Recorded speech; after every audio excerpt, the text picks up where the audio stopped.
How's it going? So it's the next day with this pizza dough. It's been in the fridge all night, and then I took it out probably 2.5 hours ago. So it's gotten all the way back up to room temperature. So now, just to kind of run down kind of the next few steps, just because I'll have my hands dirty again and won't be able to film everything, is just we're going to work on what's called like the secondary proof.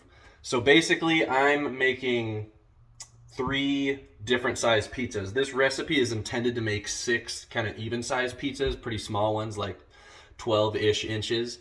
Um, but I'm making cast iron pizzas this time just because it's easier to make them inside, and that's kind of the plan. So I've got a 14-inch, a 12-inch, and an 8-inch cast iron. So I'm just kind of splitting this dough up into three different sized balls to then turn into those three pizzas instead of the six evenly sized pizzas that it's intended for. So that is going to be what we're going to do for this secondary proof. So I'm going to divide it into those three sizes, shaping them into kind of a smooth ball, and then I'm going to leave them covered either in a baking sheet, or in my case just the countertop again, covered for probably another hour, and that's going to allow them to kind of rise and relax again, because the shaping process is going to kind of tighten them up, and we want them to be as easy to spread into the cast iron as possible when it's time for that. So that's going to kind of allow them to kind of rise again. You get even more just kind of springiness out of the dough, but it'll also be workable by the time it's ready to make the pizzas. So that's kind of my first step. One tool that'll be helpful for that is a bench scraper. So I've got one here. This is just going to be easy to separate the dough. It's dull, but it just makes it pretty easy to divide the dough when it comes time to that. And then my next step that I'm going to be working on is making the sauce. So for that, I don't know, in place of buying a pre-made pizza sauce, I go and just grab a can of San Marzano tomatoes. These are just from Walmart. They're not anything super fancy, but they're whole peeled San Marzano tomatoes.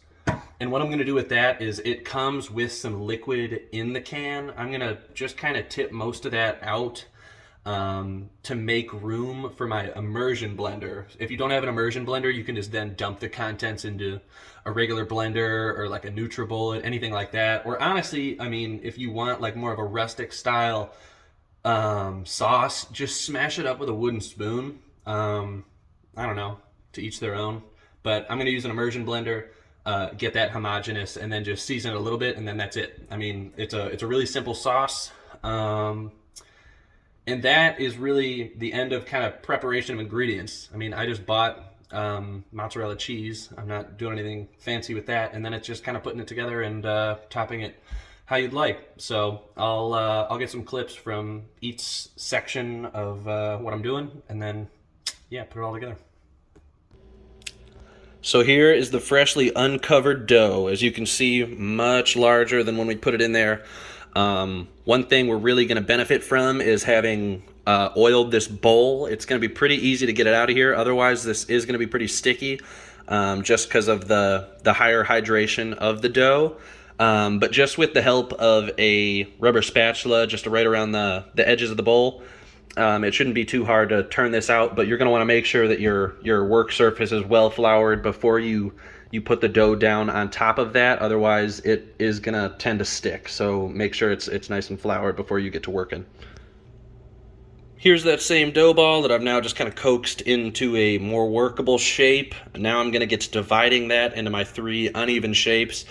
I don't know, if all your cooking vessels are the same size, you can just work on trying to get them as even as possible. Or if you're using a pizza stone, which I have done before, we've done it on the grill, you can make the intended kind of 6 even smaller pizzas, and then you can try out different toppings and stuff like that. But yeah, I mean, that's just my situation for what I'm making this time. So I'll come back, but I've got those sections cut out. So here I've got my small, medium, and large dough balls. So now what I'm going to do is I'm going to put either cling wrap or just a clean towel over the top of these, and I'm going to let them do their secondary proof right here on the countertop for probably right about an hour. And they should just be able to kind of relax the internal structure of the dough, rise a little bit more, and then be ready to get stretched out to their final form when that time comes. So I'll be back to these when that's ready. In the meantime, I'm going to start working on making my sauce. So here is the open can of San Marzano tomatoes. As you can see, they're kind of packed in with some liquid. I'm going to drain some of that out, not only just because I don't necessarily need it, but also to make room for my immersion blender. Again, if you don't have one of these, just a normal blender will be fine. Just empty the contents of here into there. Or you can just get in there with a wooden spoon, pour it out into a bowl, crush them by hand. Any of that works, but in my case, this is what I'll be using.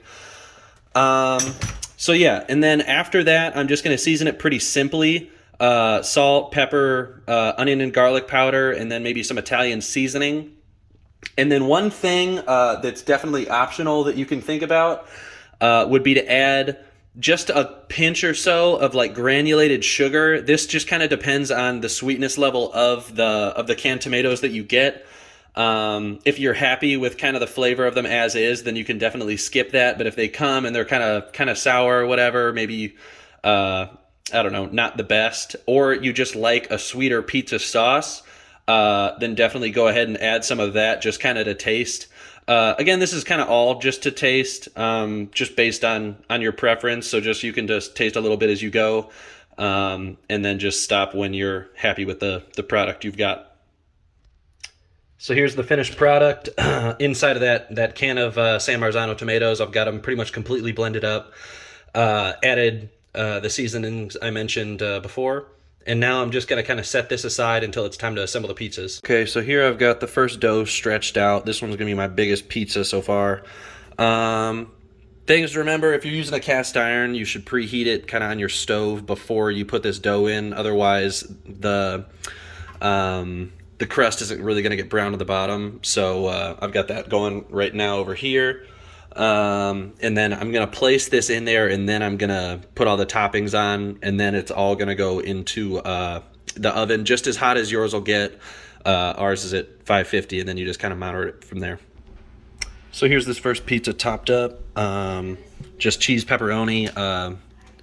I've got the bottom of this cast iron has olive oil, and then I just went around it really quickly just to make sure nothing sticks before I put it in the oven. So now this one's gonna. And here's that first pizza freshly out of the oven. So just grated some Parmesan cheese over the top, but otherwise that's kind of the finished product. You can also add basil here. I think we might. But yeah, that's about it. Just kind of top it however you want, and just wait until you get that kind of golden brown on the top, and then you know you're done.